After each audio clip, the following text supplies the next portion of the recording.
Hello folks, and welcome back to the next part of our Bloodlines 2 build. Today we're going to be doing a little bit of leather work. So you'll see I've got all these cushions here, and we touched on this beforehand.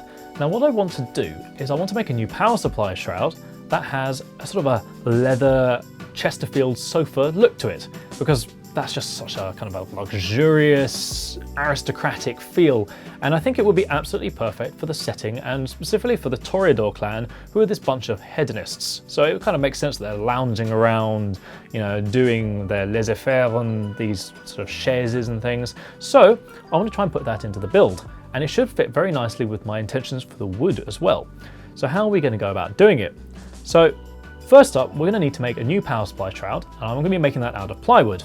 Instead of using something like acrylic, which would be very easy for me to cut, I've chosen plywood just because it means I'll be able to staple into it afterwards, because we're doing some proper upholstery type work here, and a lot of that involves pinning into the material that you're working with, and obviously I can't do that with acrylic, and I definitely can't do that with aluminium, so it makes sense to use a wood for this one. So to do that, I'm going to be doing some 3D printed brackets so that I can hold everything in already, because my normal sort of modding cubes that I like to use are a little bit too small, and if I put them into plywood's very soft, it will just sort of break if anything gets stressed. So I thought I'll make some brackets which push things a bit further away, and I'll be showing you that in CAD later on. But for now, we're going to take a look at the leather. So obviously I've been doing some of these parts beforehand, trying to learn the process of diamond tufting, which is quite an interesting process. Some parts of it are easier than I thought that it was going to be. Other parts are significantly more difficult. So I can really see how it would be quite an art to make like a full-on chair that's really like pristine. So I'm going to give it the best shot that I can with my limited experience, but hopefully that should work out. So with my initial testing, when I made these cushions, I started off with this stuff, which is 1mm goat hide. Now this is really actually rather nice stuff to work with, and this is an undyed version because I wanted to apply a burgundy dye myself. I did try looking for like a burgundy leather to begin with, but it turns out it's actually quite difficult to source in the thin sort of leather that I'm looking for. And the ones that I did find, I had shipped from like America and so on, which would have been absolutely weeks because it has to go through different customs things and all that. So I thought actually it'd be better off having the raw hide myself, and then I can dye it to the exact color that I want.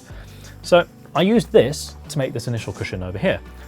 Now this is nice, but it does look a little bit fake, and I'm not very happy with the color, mostly because I applied a red dye to this one first, and it's incredibly bright. Now I was hoping that after I've done the red dye, I could use the burgundy dye to darken it a bit, but it seems that the burgundy mostly just sort of runs off the surface once you've already got the red in there. So it came out very bright, sort of cartoon-like. It looks nice, it definitely has a tufted look, but I think we can do better than that. And so what I did is I experimented with the order of the dyes. So I used the burgundy dye first on this one, then did the red, and then used a burgundy polish on one of these on top, which gives it that nice kind of sheen to it. And I really, really like this one. The only problem with it is that I think this leather is just a bit too thick. So one of the things you need to consider with leather work is how thick your leather is and the kind of leather that you're going to be using for your given project. We've got quite a small cushion here. It's only going to be about that tall and about that deep, so this sort of size. So having a really thick leather means that you don't have that pliability for the material. So what we are going to have to do is instead use a much thinner one, like these. So these are some offcuts from another piece that I used, and this is the leather that I'm going to be using in this one, which is 0.4mm thick Napa leather. And this is much, much softer. It's the same sort of leather that you maybe use for gloves and linings and things like that. And as such, it makes for some lovely small cushions. Now this one is a similar leather, but it has a finish already applied to it, and I turned it inside out and used the suede side. I'm not so fond of this one. It does have a use, and I think, you know, in another project it could be interesting, but for this one it doesn't really have the look that I'm going for. And I also used a thinner foam on this. So this uses a 25mm foam, this is 12.5. I think the thicker foam is much nicer, it has a much more kind of plush look to it than this one, so I'm going to be using that. I'm very happy with how this one came out. So I used a red dye on top of this, and then just did the diamond tufting the best I could with the thinner leather, and I think it really came out with a much better effect. The only problem with it is that I didn't quite give enough So I'm going to have to make sure I'm as liberal as I possibly can be with this leather, just to make sure that I don't run out of material like I did on this one. But all in all, I'm very happy with it. But first things first, we need to go make the shroud. So I'm going to take a look at that in CAD, and then we're going to cut that out on the CNC to make sure it's going to fit the chassis perfectly, and then we can get started on the leather work.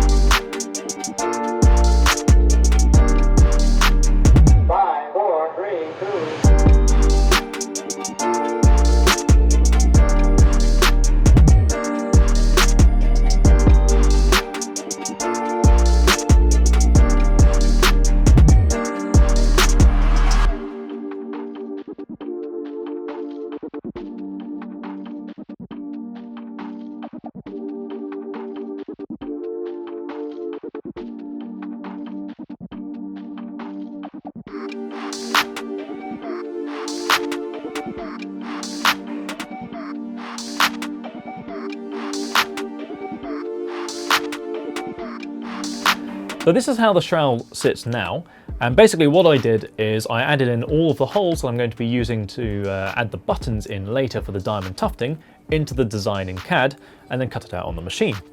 Now, what I didn't show is how I'm holding it together, which is with a series of brackets. These are literally just L brackets that I've 3D printed. I didn't use stock ones because I wanted the holes in a particular place just so that they wouldn't get in the way of the leather when it's wrapped around the corners. So it just makes it a little bit easier to be able to control exactly what I'm going to be doing. And these are printed in PETG, so they should be more than strong enough for this. It's, you know, very, very firmly held, and it shouldn't really warp or change because it doesn't get very hot down here. So it should be fine. But what we're going to be doing is we're going to be first taking the upholstery foam. We're going to be using spray adhesive to cover it. We're going to let it dry. We're then going to use a hole punch, which is going to take out 10mm holes on top of these ones, which will allow the buttons to sit through. Then we're going to be dyeing the leather. So that needs to match the nice burgundy color that we're going for. So I'm going to be using red dye on this already dyed piece of leather here. So this is the Napa leather that I mentioned. And then at the very end, we're going to be draping it over and then doing the actual tufting itself. Now to do that, I got these extra buttons that I mentioned earlier. And the cool thing about these ones is that these are themed with flowers. So one of the big motifs of the Toreador clan is that they use lots of roses, and they're very kind of just, they've got that excess, that feeling of excess. So to get that into the shroud itself, I thought I may as well theme the buttons around it as well. So I've got these lovely little steel buttons, and these just loop around the back. So I put a thread through them, goes through the hole, and then they're going to sit on top like so. So this is going to pull the leather into the holes, into the fabric, and that's what creates the tufting pattern. So first things first, we need to get the fabric ready, and we also need to get the upholstery foam onto this board and get this going.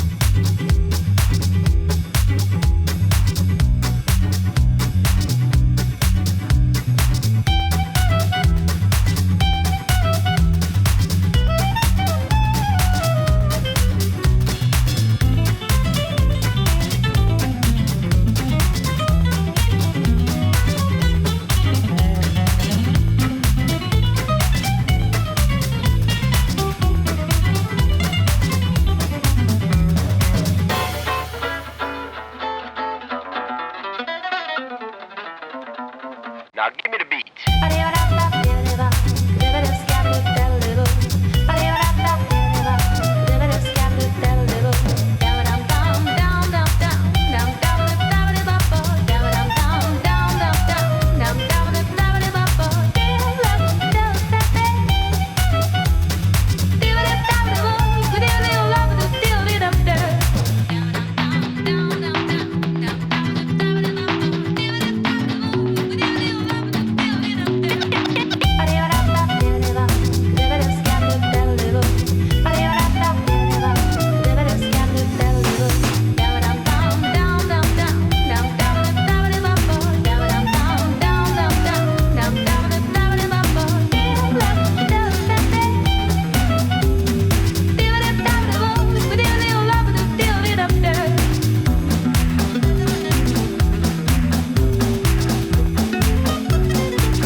Well, you know what they say, every project you have to give it your all.